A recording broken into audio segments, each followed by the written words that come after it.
Speak about the truth that lies in your heart, it gets taken down.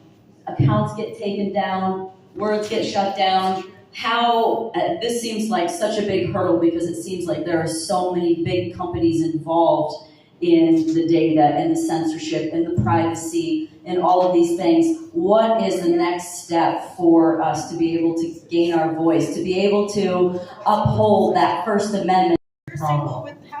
And the reason for this being necessary and being vigilant in this regard is because they hide their censorship, as they do so many things, under the guise of, we're doing this for you.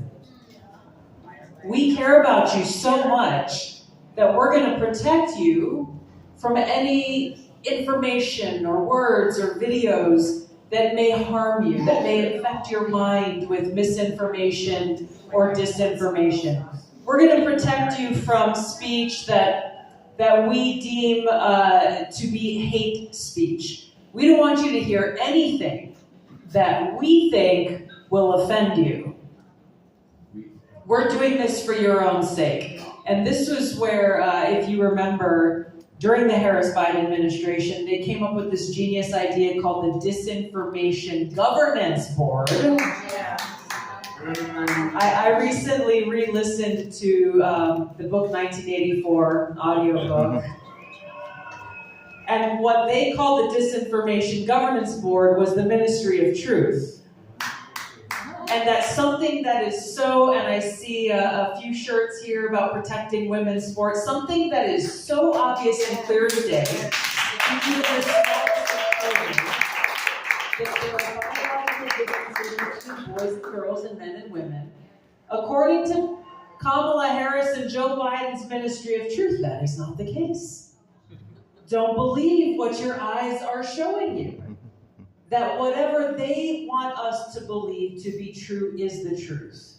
And this is what is so incredibly dangerous, that you have people who are in positions of power today, and they're working with the propaganda media, and they're working with big tech and social media, suppressing accounts or posts that they don't want people to see, and amplifying voices and narratives and agendas that they do want people to see, which is harming our kids, the most vulnerable amongst us.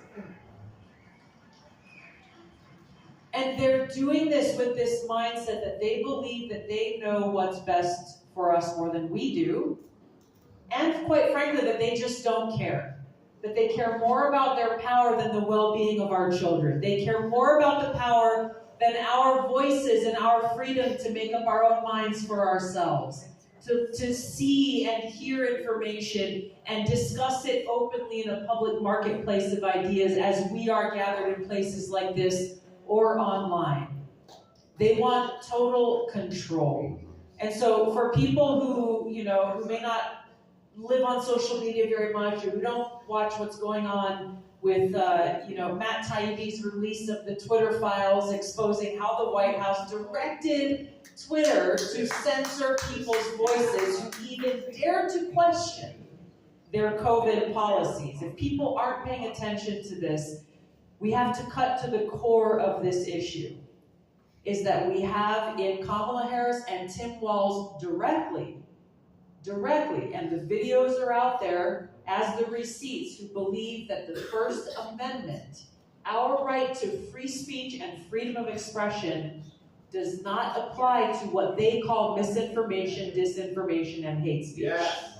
And what they're not telling the American people is that they and they alone are the ones who dictate what that speech that must be censored is. We've been experiencing this now over the last 4 years, and it's been an eye-opening experience for so many people.